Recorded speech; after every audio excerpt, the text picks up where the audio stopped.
স্বামী শিষ্য সংবাদ থেকে।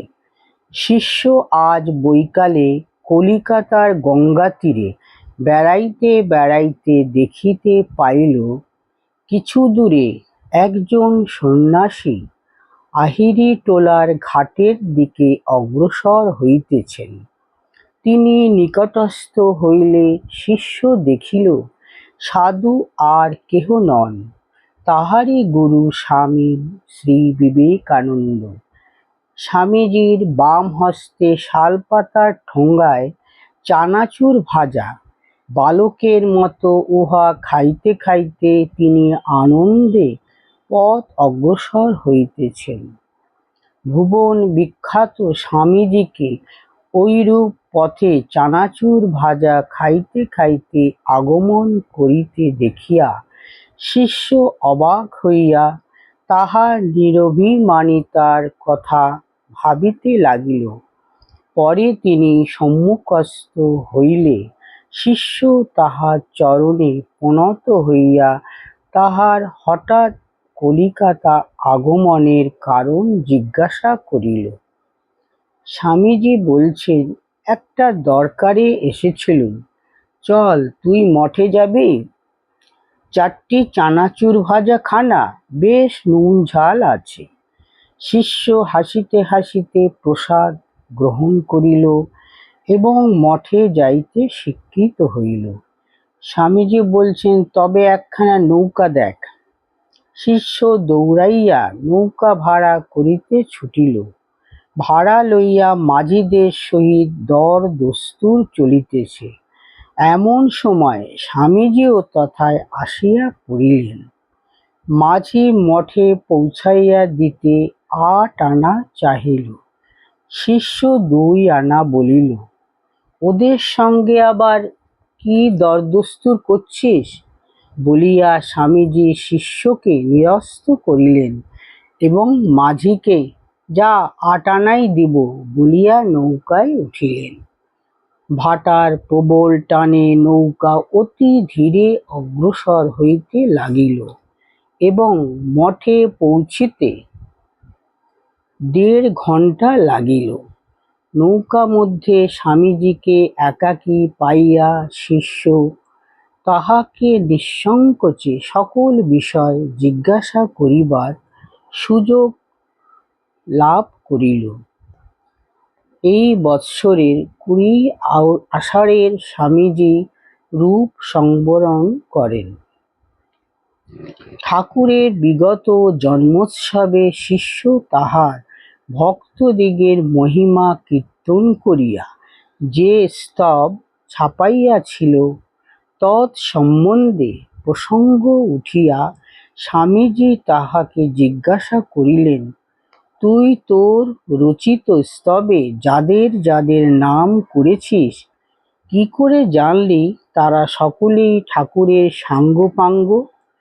শিষ্য বলছেন, মহাশয়, ঠাকুরের সন্ন্যাসী ও গৃহী ভক্তদিগর নিকট এতদিন যাতায়াত করিতেছি, তাহাদেরই মুখে শুনিয়াছি ইহারা সকলেই ঠাকুরের ভক্ত। স্বামীজি বলছেন, ঠাকুরের ভক্ত হতে পারে, কিন্তু সকল ভক্তেরা তো তার সাঙ্গপাঙ্গের ভেতর নয়।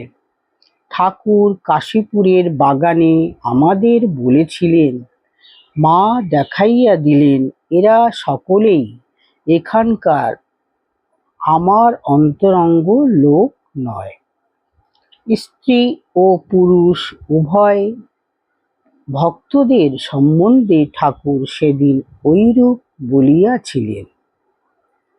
অনন্তর ঠাকুর নিজ ভক্তদিগের মধ্যে যেভাবে উচ্চাবচ শ্রেণী নির্দেশ করিতেন, সেই কথা বলিতে বলিতে স্বামীজি ক্রমে গৃহস্থ ও সন্ন্যাস জীবনের মধ্যে যে কতদূর প্রভেদ বর্তমান তাহাই শিষ্যকে বিশদরূপে বুঝাইয়া দিতে লাগিলেন। স্বামীজি বলছেন, কামিনী কাঞ্চনের সেবাও করবে আর ঠাকুরকেও বুঝবে, এ কি কখনো হয়েছে? না হতে পারে। ও কথা কখনো বিশ্বাস করবিনি। ঠাকুরের ভক্তদের ভেতর অনেকে এখন ঈশ্বর কোটি, অন্তরঙ্গ ইত্যাদি বলে আপনাদের প্রচার করছে। তার ত্যাগ বৈরাগ্য কিছুই নিতে পারলে না, অথচ বলে কিনা তারা সব ঠাকুরের অন্তরঙ্গ ভক্ত। ওসব কথা ঝেঁটিয়ে ফেলে দিবি। যিনি ত্যাগীর বাদশা, তার কৃপা পেয়ে কি কেউ কখনো কাম কাঞ্চনের সেবায় জীবন যাপন করতে পারে? শিষ্য বলছেন, তবে কি মহাশয়, যাহারা দক্ষিণেশ্বরে ঠাকুরের নিকট উপস্থিত হইয়াছিলেন, তাহারা সকলেই ঠাকুরের ভক্ত নন? স্বামীজি, তা কে বলেছে? সকলেই ঠাকুরের কাছে যাতায়াত করে ধর্মানুভূতির দিকে অগ্রসর হচ্ছে ও হবে। তারা সকলেই ঠাকুরের ভক্ত। তবে কি জানিস, সকলেই কিন্তু তার অন্তরঙ্গ নয়। ঠাকুর বলতেন, অবতারের সঙ্গে কল্পান্তরে সিদ্ধ ঋষিরা দেহ ধারণ করে জগতে আগমন করেন, তারাই ভগবানের সাক্ষাৎ পার্শ্ব। তাদের দ্বারাই ভগবান কার্য করেন বা জগতে ধর্মভাব প্রচার করেন। এটা জেনে রাখবি, অবতারের সাঙ্গ পাঙ্গ একমাত্র তারাই যারা পরার্থে সর্বত্যাগী, যারা ভোগ সুখ কাগ বিষ্ঠার ন্যায় পরিত্যাগ করে জগদ্ধিতায় জীবহিতায় জীবনপাত করেন। ভগবান ঈশার শিষ্যেরা সকলেই সন্ন্যাসী। শঙ্কর, রামানুজ, শ্রী চৈতন্য ও বুদ্ধদেবের সাক্ষাৎ কৃপাপ্রাপ্ত সঙ্গীরা সকলেই সর্বত্যাগী সন্ন্যাসী। এই সর্বত্যাগী সন্ন্যাসীরাই গুরু পরম্পরাক্রমে জগতে ব্রহ্মবিদ্যা প্রচার করে আসছেন। কোথায় কবে শুনেছিস কাম কাঞ্চনের দাস হয়ে থেকে মানুষকে উদ্ধার করতে বা ঈশ্বর লাভের পথ দেখিয়ে দিতে পেরেছে? আপনি মুক্ত না হলে অপরকে কি করে মুক্ত করবে? বেদ বেদান্ত ইতিহাস পুরাণ সর্বত্র দেখতে পাবি সন্ন্যাসীরাই সর্বকালে সর্বদেশে লোক গুরু রূপে ধর্মের উপদেষ্টা হয়েছেন। হিস্ট্রি রিপিটস ইটসেলফ, যথা পূর্বং তথা পরম। এবারও তাই হবে। মহার সমন্বয়াচার্য ঠাকুরের কৃতি সন্ন্যাসী সন্তানগণই লোক গুরু রূপে জগতে সর্বত্র পূজিত হচ্ছে ও হবে। ত্যাগী ভিন্ন অন্যের কথা ফাঁকা আওয়াজের মতো শূন্যে লীন হয়ে যাবে। মঠের যথার্থ ত্যাগী সন্ন্যাসীগণই ধর্মভাব রক্ষা ও প্রচারের মহাকেন্দ্র স্বরূপ হবে, বুঝলি? শিষ্য, তবে ঠাকুরের গৃহস্থ ভক্তেরা যে তাহার কথা নানাভাবে প্রচার করিতেছে, এসব কি সত্য নয়? স্বামীজি, একেবারেই সত্য নয় বলা যায় না, তবে তারা ঠাকুরের সম্বন্ধে যা বলে তা সব আংশিক সত্য। যে যেমন আধার, সে ঠাকুরের ততটুকু নিয়ে তাই আলোচনা করছি। ঐরূপ করাটা মন্দ নয়, তবে তার ভক্তের মধ্যে এরূপ যদি কেহ বুঝে থাকেন যে তিনি যা বুঝেছেন বা বলছেন তাই একমাত্র সত্য, তবে তিনি দয়ার পাত্র। ঠাকুরকে কেউ বলছেন তান্ত্রিক কৌল, কেউ বলছেন চৈতন্যদেব নারদীয়া ভক্তি প্রচার করতে জন্মেছিলেন, কেউ বলছেন সাধন ভজন করাটা ঠাকুরের অবতারত্বে বিশ্বাসের বিরুদ্ধ, কেউ বলছেন সন্ন্যাসী হওয়া ঠাকুরের অভিমত নয়, ইত্যাদি কত কথা গৃহী ভক্তদের মুখে শুনবি। ওসব কথায় কান দিবি নি। তিনি যে কি কত কত পূর্বগ অবতারগণের জমাট বাঁধা ভাব রাজ্যের রাজা তা জীবনপাতি তপস্যা করেও এক চুল বুঝতে পারলুম না, তাই তার কথা সংযত হয়ে বলতে হয়। যে যেমন আধার তাকে তিনি ততটুকু দিয়ে ভরপুর করে গেছেন। তার ভাব সমুদ্রে উচ্ছ্বাসের এক বিন্দু ধারণা করতে পারলে মানুষ তখনই দেবতা হয়ে যায়। সর্বভাবের এমন সমন্বয় জগতের ইতিহাসে আর কোথাও কি খুঁজে পাওয়া যায়? এই থেকেই বোঝো তিনি কে দেহ ধরে এসেছিলেন। অবতার বললে তাকে ছোট করা হয়। তিনি যখন তার সন্ন্যাসী ছেলেদের বিশেষভাবে উপদেশ দিতেন, তখন অনেক সময় নিজে উঠে চারিদিকে খুঁজে দেখতেন কোনো গেরস্থ সেখানে আছে কিনা। যদি দেখতেন কেউ নেই বা আসছে না, তবেই জ্বলন্ত ভাষায় ত্যাগ তপস্যার মহিমা বর্ণন করতেন। সেই সংসার বৈরাগ্যে প্রবল উদ্দীপনাতেই তো আমরা সংসার ত্যাগী উদাসীন। শিষ্য, গৃহস্থ ও সন্ন্যাসীদের মধ্যে তিনি এত প্রভেদ রাখিতেন। স্বামীজি তা তার গৃহী ভক্তদের জিজ্ঞাসা করে দেখিস না, বুঝেই দেখ না কেন।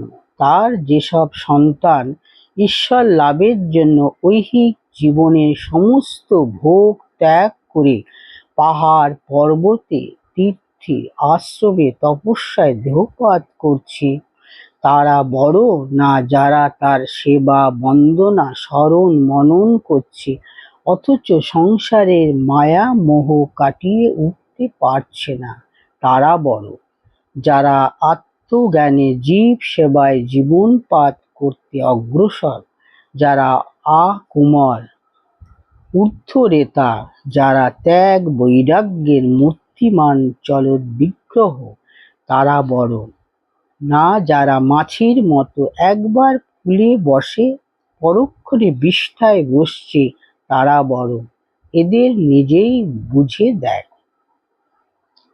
তার কৃপা যারা পেয়েছে তাদের মন বুদ্ধি কিছুতেই আর সংসারে আসক্ত হতে পারে না।